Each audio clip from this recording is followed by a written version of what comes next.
परम आराध्य परम वंदनीय सदगुरुदेव पूजनीय संतजन सदगुरु कबीर साहेब के मूल ग्रंथ बीजक के उपदेश धर्म प्रिय सज्जनों, माता एवं बहनों, सदगुरु कबीर साहेब का मूल ग्रंथ बीजक है और बीजक ग्रंथ से आप निरंतर उपदेश सुन रहे हैं। आज मैं आप सबों के बीच बीजक ग्रंथ के रामायणी 80 का संक्षिप्त विवेचन प्रस्तुत कर रहा हूँ। इस रामायणी में सदगुरु कबीर साहब बहुत बड़े ही क्रांतिकारी उपदेश दिए हैं। कहते हैं कि बहुतक साहस करू जिए अपना, अते ही साहब से भेंट न सपना। खरा खोट जिन नहीं परखाया, अचाहत लाभ तिन मूल गमाया। समुझ न पड़ली पातरी मोटी, ओछी गांठ सबय भव खोटी। कही कबीर कहीं देहों खोड़ी, जब चली है झिझिया सा तोड़ी।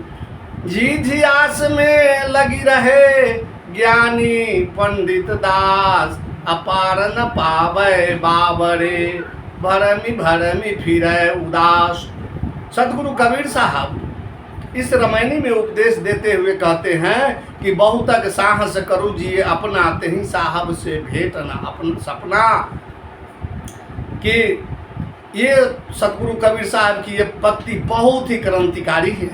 ये बड़े ही क्रांतिकारी उपदेश दे रहे हैं कि आज ईश्वर प्राप्ति के भवधारा में करोड़ों लोग बह रहा है कि बाहर कोई न कोई ईश्वर है जिसे हम मिल सकते हैं।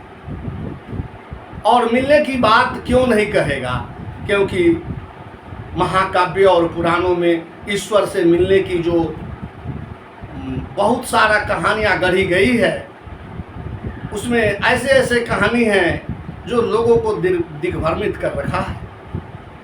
उसमें जैसे एक व्यक्ति तपस्या कर रहा है और उसके तपस्या से प्रसन्न होकर ईश्वर वहाँ प्रकट हो जाते हैं और कहते हैं कि वत्स, मैं तुम्हारे तपस्या से प्रसन्न हूँ, आंखें खोल। और वह उसके चरणों में लोट पोट हो जाता है।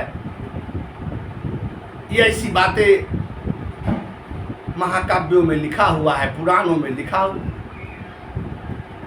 हे संतजनों, भारत में ईसा से पहले के ग्रंथों में किसी भी प्रकार की कोई ईश्वर आकाश में है इसका वर्णन नहीं मिलता है।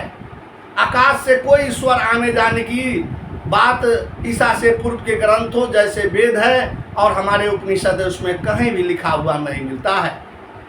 परंतु ईसा के बाद के ग्रंथों में भगवान आकाश मार्ग से आते हैं और लोगों से मिलते हैं और लोगों की तपस्या खुद से खुश होकर के उसे मनचाहा फल देते हैं, वरदान देते हैं। ऐसी बातें पंडितों और महात्माओं ने लिख करके लोगों को इतना दिग्भ्रमित कर दिया कि आज सारे के सारे लोग उसी ईश्वर की कल्पना में बहे जा रहे हैं। क्या आपने कभी ईश्वर को आते और मिलते हुए देखा? ऐसी बात नहीं। और सदगुरु कबीर साहब कहते हैं कि तुम लाख प्रयत्न कर लो।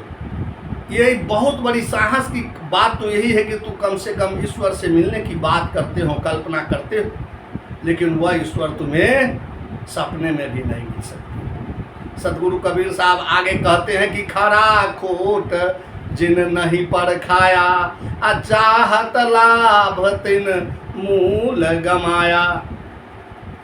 कहते हैं कि जिन्होंने खरा खोट, सत्य और असत्य की पारख तुम्हें नहीं करवाया, तो ऐसे ही तुम कल्पना में भ्रमते रह जाओगे। सत्य के इच्छुक को चाहिए कि वह विवेकी पारखी संतों के बीच जाए और अपने विचारों को स्वयं परखें और दूसरों से परखावें। जब माता सीता का अपहरण हुआ, उस समय माता सीता ने राम जी से कहा कि प्रभु सोने का मृग भागा जा रहा है, उसे ला करके मुझे दीजिए। अगर राम जी वहाँ परख करते, विचार करते, निर्णय करते कि सोने का कोई हिरण नहीं होता है, सोने का, वो हिरन का कोई रूप बना करके, आकृति बना करके, ढांचा बना करके और उसमें घुस करके वह दौड़ रहा है, ऐसा तो हिरन हो ही नहीं सकता।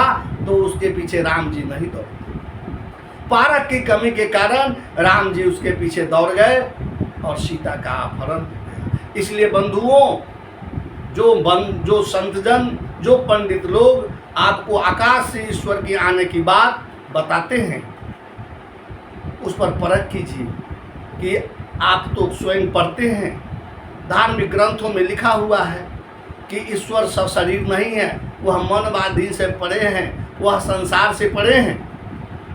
रामचरितमानस में गोस्वामी तुलसीदास जी कहते हैं कि प्रकृति पार प्रभु सब उर्वासी, ब्रह्म निरीह विरज अविनाशी, कि वह प्रभु प्रकृति से पार और सबके हृदय में निवास करते हैं।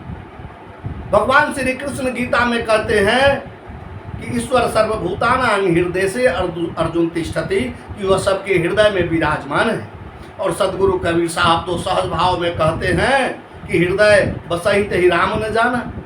इसलिए ये पारक का मत है, सदगुरु कबीर साहब का मत पारक का मत। परख के बिना आप ऐसे ही भ्रमते रह जाइएगा। सदगुरु कबीर साहब आगे के पद में कह रहे हैं कि समुझी न पड़ली पातरी मोटी, ओछी गांठ सभय भौं खोटी। ये पातरी मोटी, ये दो तरह की माया में सारे लोग उलझे हुए हैं। एक मोटी माया है जो स्त्री, पुत्र, धन, दौलत, मकान, मठ, मंदिर, ये सब मोटी माया है। और मन की जो कल्पनाएं हैं, जैसे ईर्षा, द्वेष, राग, सम्मान, प्रतिष्ठा, पद, ये सब जो है झीनी माया है, पातरी माया, झीनी माया है। आज सारे लोग मोटी माया और झीनी माया में आसक्त हो चुके हैं। बंधुओं, जो बड़े बड़े ज्ञानी महंत हैं वो मोटी माया तो छोड़ देते हैं, लेकिन झीनी माया नहीं छोड़ पाते। इसलिए सदगुरु कबीर साहब ने कहा कि मोटी माया सब तजय, झीनी तजय न कोई। पीर पैगंबर औलिया, झीनी सबको खाए। ये झीनी माया, मोटी माया उतना नुकसानदेह नहीं है, उतना व्यवधान नहीं करता है जितनी झीनी माया है। इस झीनी माया से पार पाना बड़ा ही मुश्किल है। बड़े बड़े महंत, बड़े बड़े तपस्वी के अंदर राग, द्वेष, बैर, वैमनस्यता होते रहता है कि मेरा भोजन पहले निकला कि नहीं, लोग मुझे गले में माला पहनाया कि नहीं, मेरा पद प्रतिष्ठा मुझे लोग साहब बंदगी सबसे पहले बोला कि नहीं। ये उसकी गरिमा का जो ख्याल रखता है, अपने मान प्रतिष्ठा का जो ख्याल रखता है, ये झीनी माया है। और मोटी माया जो है वह स्थूल इंद्रिय भोग है, और वही झीनी माया मन की नाना मान्यताएं। ये बैर, वैमनस्यता सब तुच्छ है। आगे सदगुरु कबीर साहब कह रहे हैं कि कहाँ है कबीर के देहो खोरी, जब चली हो झीझी आशा तोरी। कि ये सब जो झीनी माया और मोटी माया की आसक्ति जो है वह तुच्छ गांठी है, वह तुच्छ गांठ। जब इसी में उलझे रहोगे मोटी माया और झीनी माया में, तो जब तुम्हें अंत समय, जब चलियो झीझी आशा तोरी, जब तुम अंत समय में चलोगे, जीवन भर अंधकार की कोठरी में बंद रहा, मानसिक ग्रस्त में उलझा रहा, जीवन की दशा अगर यही रही, जब यहाँ से तुम्हें जाने का समय हो जाएगा, उन समय सारी आशाओं को तोड़ करके व्यवस्था पूर्वक जाना ही पड़ेगा। तो उस समय तुम किसे दोष दोगे? बंधुओं, ये सारी दोष स्वयं का, पति, पत्नी, धन, मित्र, ये सब में लोग बहुत सारी आशाएं बांध रखा है। सदगुरु कबीर साहब कहते हैं कि अंत में तुम किसको दोष दोगे? सारा दोष तो तुम्हारा ही। तुमने जीवन भर कल्पित ईश्वर में मन को लगा करके और अपने अंदर के मूल धन आत्म तत्व को भूल गया, और अंत समय जाने के वक्त तुम्हें पछताना पड़ेगा। इसलिए अंत में सदगुरु कबीर साहब कहते हैं कि झी आस में लगी रहे, ज्ञानी पंडित दास, पार न पावे बाबरे, भरमी फिरे उदास।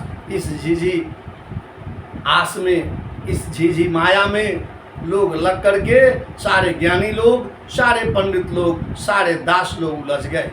कोई मोटी माया तो कोई झीनी माया में। इसलिए सदगुरु कबीर साहब कहते कि पार न पावे बाबरे, सारे लोग बौराए हुए हैं। इसलिए भरमी फिरी, इसलिए बार बार उसे जन्म मरण आने जाने के चक्कर में लगा हुआ रहता है। बंधुओं, अंत में जान लीजिए कि परमात्मा इस घट से बाहर कहीं नहीं है। परमात्मा इस घट में भीतर तुम्हारा शुद्ध स्वरूप, तुम्हारा चेतन स्वरूप ही है। वह परम तत्व, वह आत्मा ही है। इससे बाहर कहीं कोई कल्पित देवी देवता, ईश्वर, पीर, पैगंबर कुछ भी नहीं है। शाह बंदगी, शाह बंदगी, शाह।